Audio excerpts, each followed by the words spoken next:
it's priming, and then just putting you in the right mind state, and you do whatever. And some people, yeah. That is why I'm extremely skeptical of this whole alien agenda, and the fact that you have all these whistleblowers coming forward, many of whom, the majority of whom, have never claimed to see an alien body. Now, that's a whole nother subject. But we talk about priming, for instance, right? Now, let's talk about Lazar's story, an NLP, and trying to get a message out there. Now, if you're bringing somebody in that you're not sure of, right, doesn't have the military clearances, but you know that he's a pretty smart guy, one of the things that he's talked about was they gave him all these briefing documents that at first he thought were fake, but they were about aliens and the Zeta Reticuli and et cetera, et cetera, et cetera. He's never claimed to actually see an alien, except for in that one instance, maybe he looked into a room and saw something, and who knows, he may have been primed for that, right? So over and over again in this subject, what I find is the technology seems to be real, 100%. But anytime I hear about an interaction with aliens, whether they be the gray kind or, there's this other woman that I watched in front of the White House with, some of these disclosure people talking about meeting aliens that were tall in a hollowed out mountain. You know the deal. Palladians, whites, there's the bird, the avians, all this stuff. Okay. So my point is this, and listen, everything I've ever seen, whether it be the Phil Schneider story or whatnot.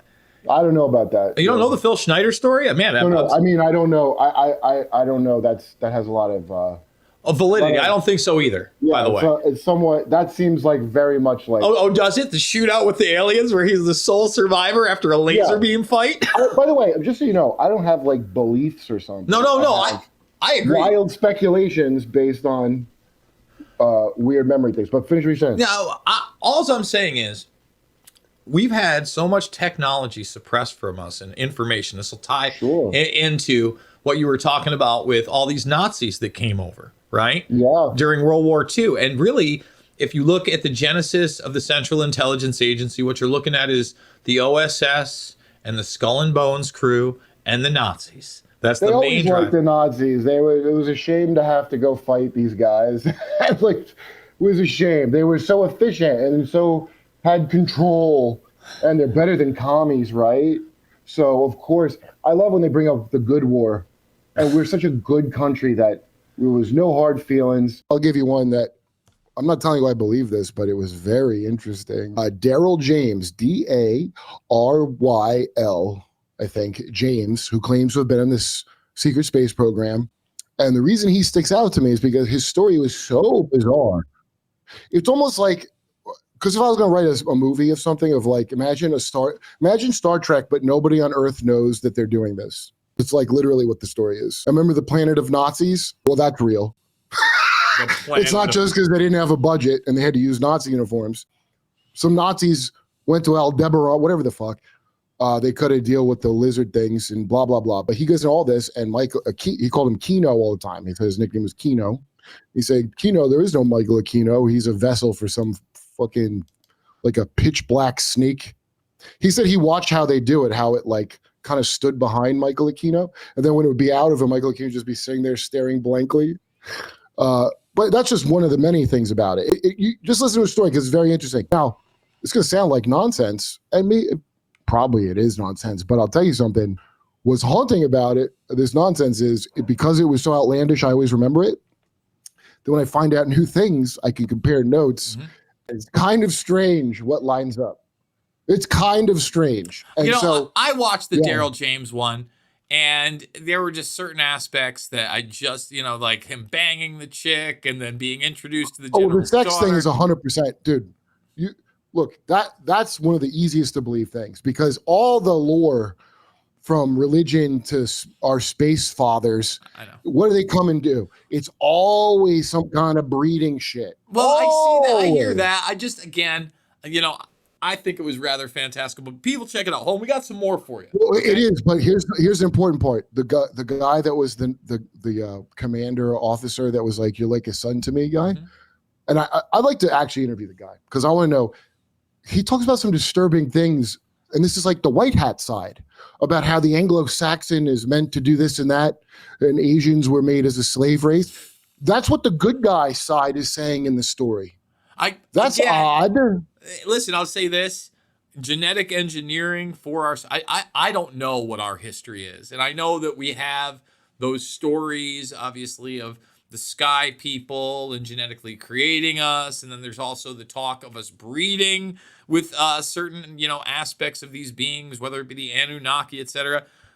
Giants are out there in the biblical realm. Stop hiding the NBA bones, Smithsonian. Show us the NBA bones. I'm just saying anything is possible. Hold on.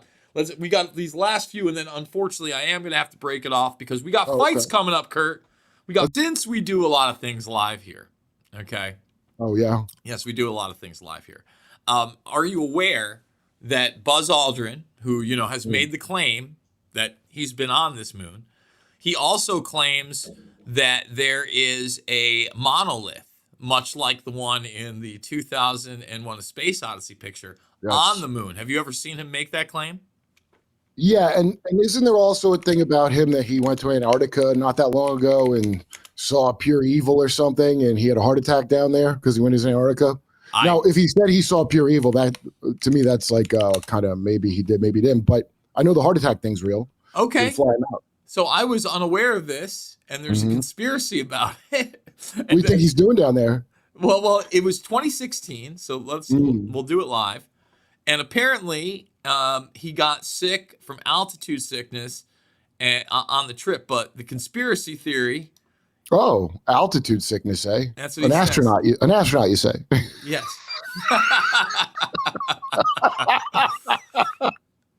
So they're saying it is a false claim. He suffered altitude sickness. I'd have to see the pure evil quote. If Buzz saw something, I don't know what it was, but it was enough to give the man a heart attack. There's a bunch of stories that creeped out scientists. Now, my buddy Eric Hecker, who is the Raytheon whistleblower. By the way, his story, there's nothing fantastical about it. I don't even know how it would be hard to believe for anyone that that's a weapon that they made there. Of course it is. What do you think Raytheon is doing anyway? Well, I'm glad you're talking about that. Okay, because that'll kind of bring us into this MK Often topic. Like the reason we had to start writing stuff down wasn't because we couldn't remember stuff. We had epic poetry and stuff like that back then, right? The first use of the word freedom comes into written language in Sumerian cuneiform. And I was like, dude, why do you think they had to come up with a word for freedom? Because somebody just came along and took away the thing they all enjoyed but didn't have a word for. And then in captivity, they're like, we want what? What do we call it? Let's call it freedom, right? This is the first type of idea. So it's thousands of years, this history of the only war in human history that I've seen is the war to suppress consciousness. Right. And it's waged against the artists and creative people, and it's waged by those who the battle is to suppress consciousness, and it's waged against those who seek to express consciousness. Right. And that's the dynamic you see today in the media and Saga and Crystal. You got classify reality, and being polite is dancing around reality. Being classy is dancing around reality. Being vulgar is blurting out reality. Yeah. That's what vulgarity is. Yeah, calling something shit when it's shit. That's vulgar. When it's shit, how novel. Yeah. We just Oh, dude, I gotta go eat. What they are. I'm fucking starving. No, that's good, man. Good workout. Thank you for taking time tonight. Yeah, thank you. And pitch your stuff. Where can people get more Kurt? Kurt Metzger Comedy on Instagram and Kurt Metzger on Twitter and Jimmy Dore Show.